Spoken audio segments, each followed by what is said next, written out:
It is your host, E.I. Smith. I'm at the Broward Central Terminal in downtown Fort Lauderdale. Gonna get some gang stalking caught on camera for you this evening. We're looking for synchronized obstruction of movement, synchronized space crowding, and other miscellaneous gang stalking activity that I will call out as I see it. I'm gonna walk from here to the US 1 bus in aisle C1, which is at the end of this walkway, and we're going to just film whatever I can. So right off the bat, synchronized obstruction of movement. Those are timed maneuvers. A targeted individual can only experience stuff like that so many times before they realize that those are derived. A person can only obstruct your space and crowd you as you're moving in a random fashion so many times before you realize that those are timed maneuvers. Right as I began walking, all of a sudden 2 stalkers darted in front of me. That's the 60 bus that they just got on. That bus is not moving for another few minutes. It's not as if they were gonna miss that bus if they didn't dart in front of me. They darted in front of me specifically to obstruct my movements. Those are time synchronized maneuvers, and they represent gang stalking activity. Synchronized obstruction of movement is very annoying. You encounter it as a targeted individual anywhere and everywhere you go. People are darting in front of you, cutting you off, obstructing your movement in a series of interactions over a period of time. These maneuvers happen so often and in such a calculated, deliberate fashion that you eventually realize that they are not random occurrences, but gang stalking activity. What is the point? The point is to annoy, harass, destabilize, anger, and pester the targeted individual, in addition to other things. And it happens every day. No matter where he is, no matter what time of day it is, he should expect some form of obstruction of movement wherever he goes. So I'm here at aisle C1. This bus goes to Aventura Mall. And if you'll notice as well, there were 2 individuals that darted in front of me. And no more. That move was specially planned for 2 people to execute it. There was no one else coming in behind them, so it's not as if there was a crowd of people looking to get on that bus. That's synchronized obstruction of movement, ladies and gentlemen, and it also happens as I'm walking through parking lots, on the sidewalk, you name it. When it's done by cars, motorcycles, etc., it's called vehicular synchronized obstruction of movement, and it's much more dangerous. Even though synchronized obstruction of movement by pedestrians is equally as dangerous, because a physical altercation could form or could be instigated because of that, especially if there's a physical collision between the targeted individual and the gang stalker. So I have a fairly strong Wi-Fi signal here, so I'm going to continue rolling the camera until it's time to get on the bus and just observe my surroundings.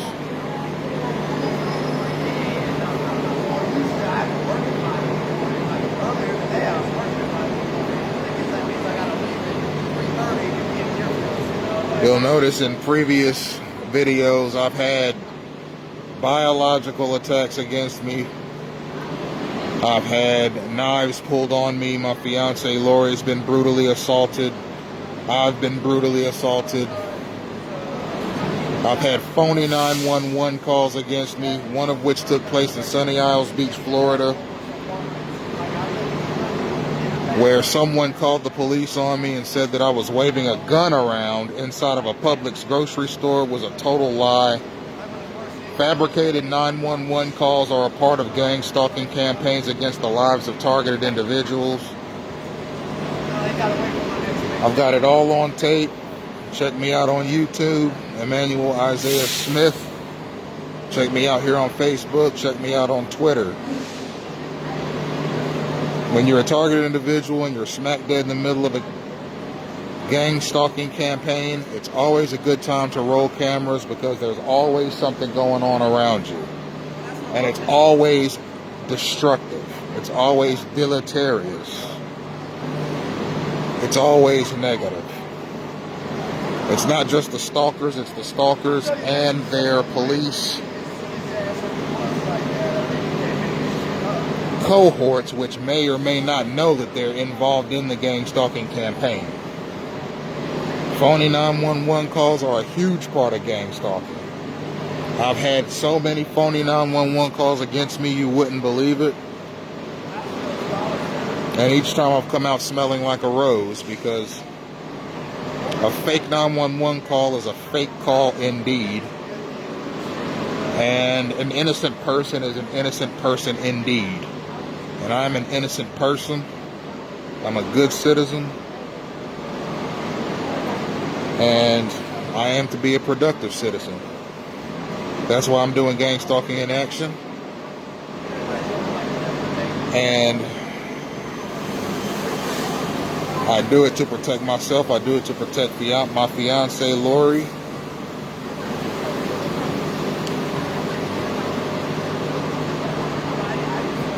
And as I've said in so many other videos, it's always a good time to roll the camera, especially when you're in motion. When a targeted individual is in motion, the gang stalkers are in motion.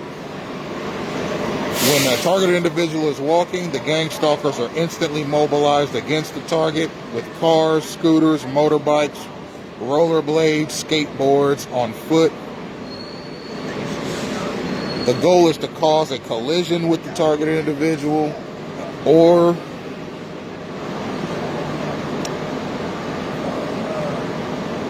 just obstruct his movements.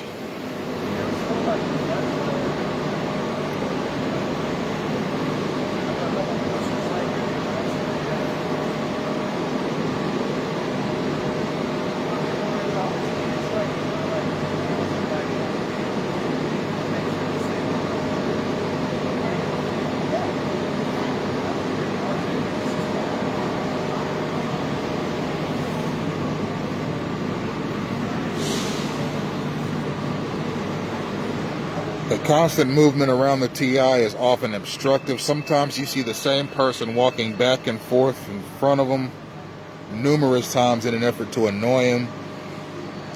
I'm getting ready to demonstrate this now. You'll see the guy in the black t-shirt. He's walked back and forth in front of me about 3 times now.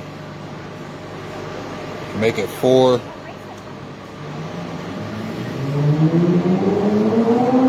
Stuff like that is derived.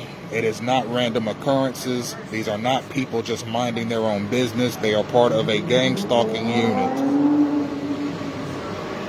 Now, the extent of their knowledge of what they're doing is not important.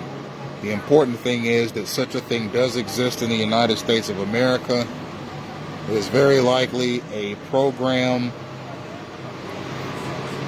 that involves some sort of citizen policing, although the citizens themselves may not know that that's what they're a part of. It was likely something that was pork-barreled through Congress on the coattails of a national security bill or a policing bill or maybe a semi-law enforcement bill. That is what I'm thinking. That's why it's so well-resourced, so mobile. That's why Targeted Individual experiences what he does in all 50 states. Only a government program can mobilize human weapons against a target in such a persistent way.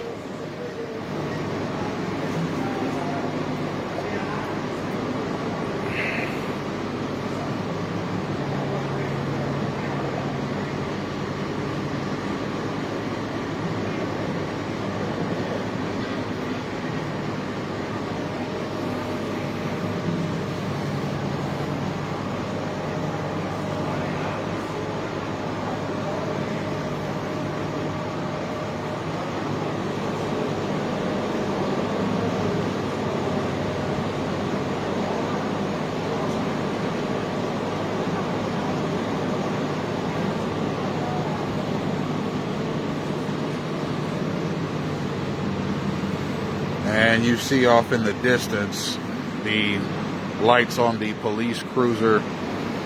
There are police cruisers that patrol this area regularly, this terminal.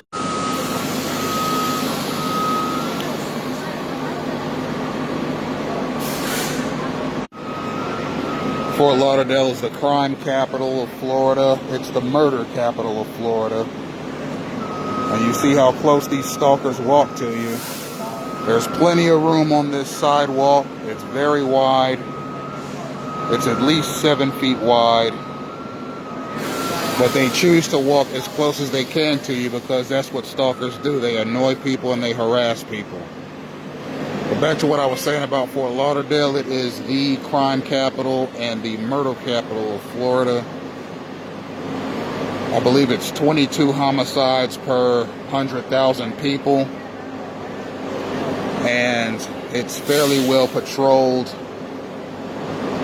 at the central terminal, which is where I'm at now because of that statistic.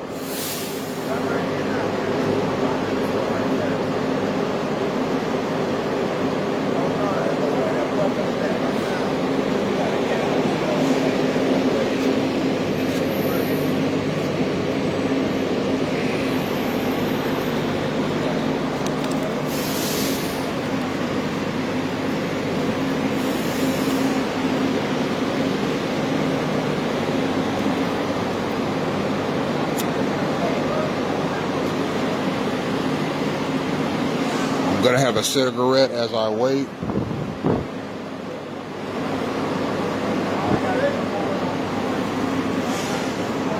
Lori just walked off. I think she went to the vending machine, so I may miss this bus if she doesn't come back in time. But this is the bus we're catching. This is the Broward County 1 bus to Aventura Mall.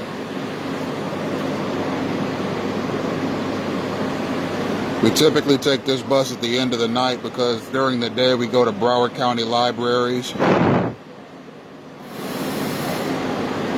And we typically have breakfast and lunch and dinner in Broward County. And then we go back to Port St. Lucie or we go to Aventura for the night.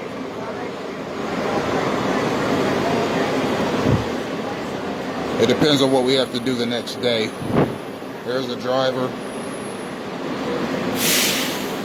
And Lori's not back yet, so I'll probably miss this bus. So I'll wait on the next one. I may lose my signal as this bus leaves because I'm pulling Wi-Fi from this bus. No. Someone just asked me if I could spare this. It's not a short, it's a whole cigarette.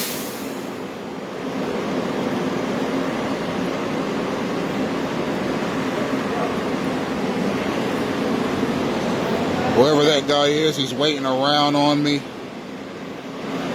Lori is just down the hall there. You can kind of see her coming towards.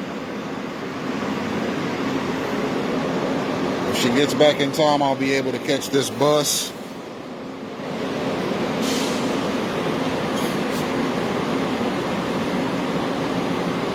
Looks like we're going to miss it. It's all in the broadcast.